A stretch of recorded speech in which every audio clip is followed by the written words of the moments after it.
je peux dire à ma grand-mère, ah, tu es vieille, tu vas mourir, mais sans état d'âme. Elle me dit, oui, mais pas si vite. Donc ça veut dire qu'on n'a pas, alors qu'après on va mettre des gants, quand on va être au milieu de la vie ou même aux choses, et pour parler de ces sujets-là. Mais un enfant peut parler avec ses grands-parents.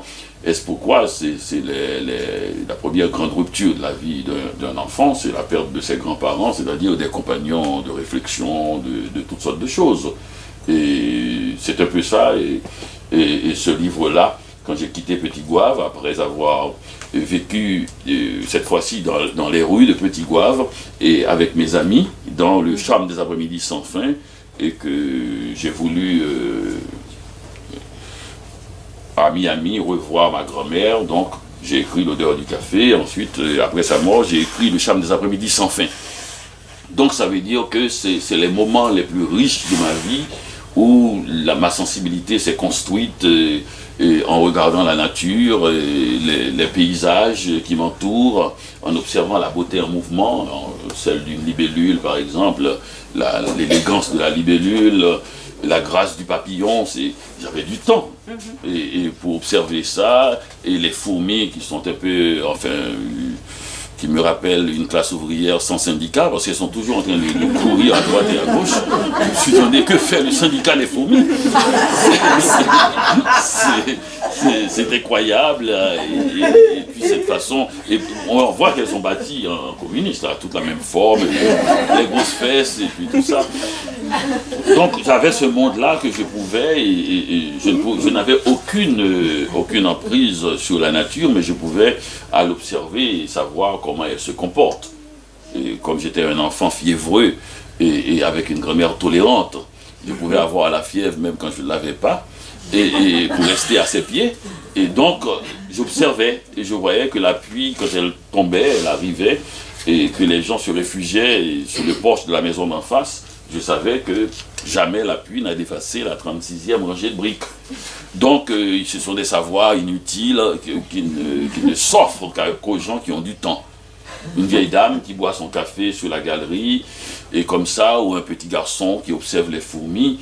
Et si c'est pas ça la philosophie, enfin, moi, je me suis trompé complètement là-dessus. C'est-à-dire, la philosophie, c'est pouvoir vivre le temps. Vous n'étiez pas tous les deux tout seuls. Ce qui est important aussi avec cette grand-mère, c'est le café, c'est aussi elle sert du café à tout le monde, et donc tout le monde vient la voir. Donc la suite de l'observation, c'est pas que la nature, c'est la nature humaine aussi. Absolument. La nature humaine, et puis la ville politique. C'est-à-dire, et c'est pour ça d'ailleurs, quand on m'a demandé de mettre en bande dessinée, en livre illustré, et L'odeur du café, quand j'ai voulu raconter mon enfance, et c'est une éditrice qui m'a demandé ça, je lui ai dit, si vous acceptez, je ne peux faire que 3 livres sur les 3 sujets qui intéressent les enfants de 5, 6 ans, 7 ans. Et c'est l'amour, je suis fou de Vava, c'est la mort et la politique. Ce sont les 3 sujets qui intéressent les enfants, ce sont les grands sujets. Bien sûr, la politique, ce n'est pas celle que nous concevons. Mais les enfants, ils naissent fascistes, hein, ils sont dans la maison, ils obligent tout le monde à faire comme eux. D'ailleurs, même avant d'arriver, ils ont le contrôle de la maison. Avant d'arriver au monde, ils ont le contrôle de la maison. Et quand ils sont là, c'est des gens qui sont toujours dans la vie de l'ordre. Ils sont toujours en train de mettre de l'ordre. Mais c'est normal, c'est la façon d'apprendre. C'est l'ordre qu'on apprend malheureusement d'abord. Et on leur dit non, non, non, et on s'étonne après qu'ils disent non, non, non, non. Et c'est l'ordre qu'on apprend, donc l'ordre des choses. Donc pour moi, la politique est fondamentale. Ils sont aussi très ouverts, hein. Ils sont capables d'amener leur petit ami à leur maman en disant soigne-le, embrasse-le, fais quelque chose pour qu'il arrête de pleurer. C'est-à-dire c'est la vision de sa mère et la mère de tous ses amis. Et donc c'est très intéressant.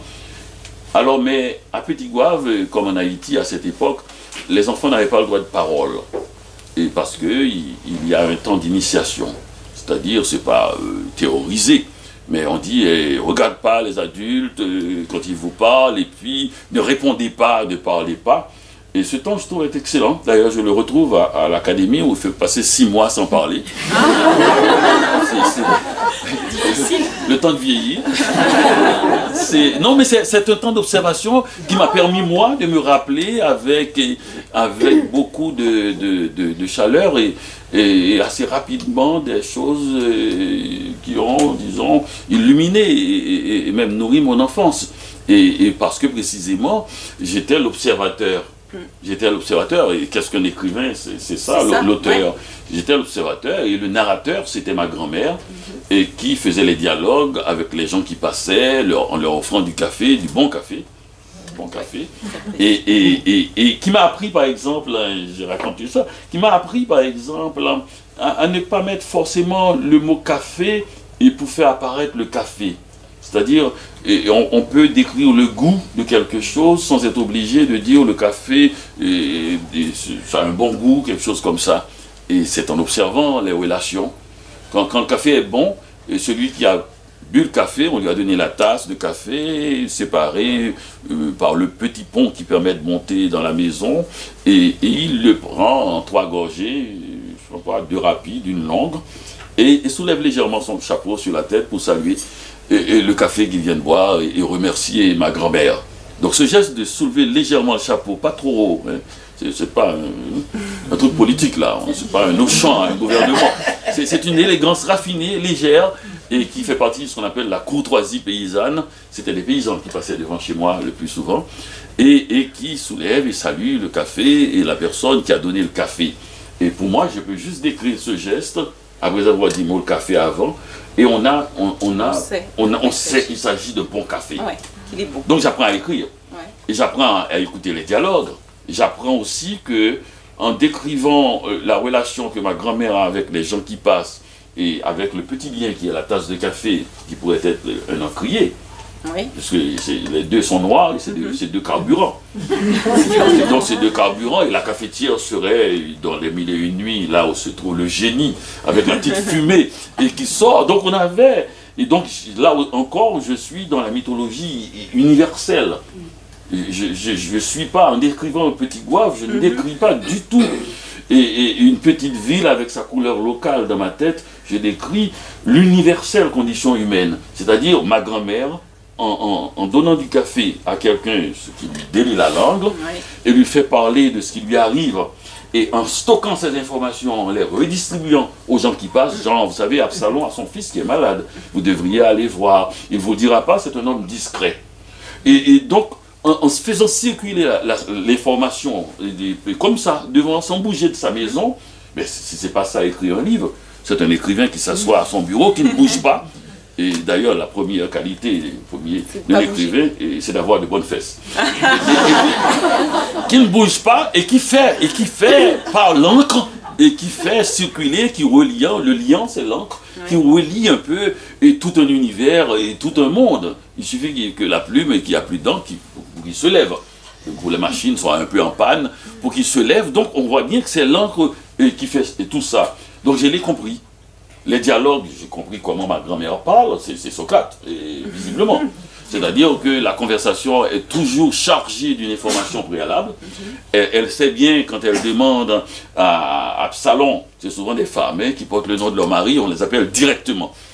C'est pas Madame Absalom, c'est plus loin, c'est Absalom. Quand elle demande à Absalom quelque chose à propos de l'arrivage de poissons d'aujourd'hui, elle sait bien qu'il y a quand même Oginé, Madame Oniger, qui n'a pas eu de poisson, qui n'a pas fait à manger, et si l'arrivage est bon, selon ce qu'elle déclare, son mari est pêcheur, elle pourrait dire, tu pourrais quand même donner de poisson, parce qu'elle s'enferme, tu sais comment elle est, c'est pas elle qui va demander.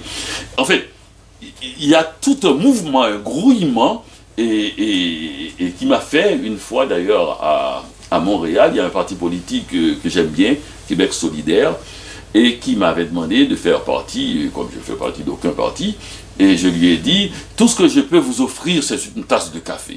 Parce qu'il m'apparaît que c'est l'acte le plus civilisateur que je connaisse, quelqu'un qui offre une tasse de café à quelqu'un d'autre, sans qu'il soit obligé de prendre une carte de membre. C'est pas mal.